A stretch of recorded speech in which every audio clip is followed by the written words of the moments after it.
নোয়াখালীতে বিভাগ হবে কি না হবে এটা বিষয় না, কিন্তু নোয়াখালীর মানুষেরা বাংলাদেশের মানুষকে ইসলাম শিখাইছে, এটা সত্যি।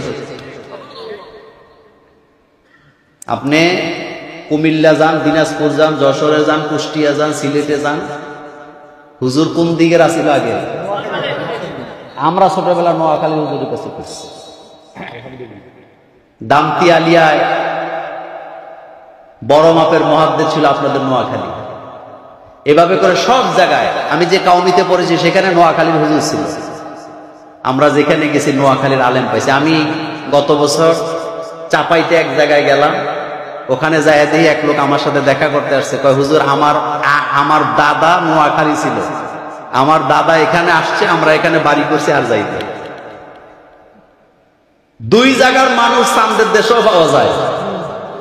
কথা করছে কয় জায়গা? একটা হলো, আরেকটা কুমিল্লা।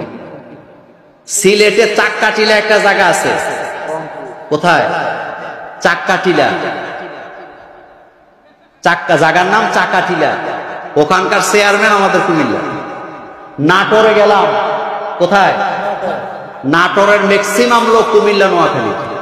আলহামদুলিল্লাহ আসে না, কারণ এই দুই জেলায় বরকত কম না বেশি?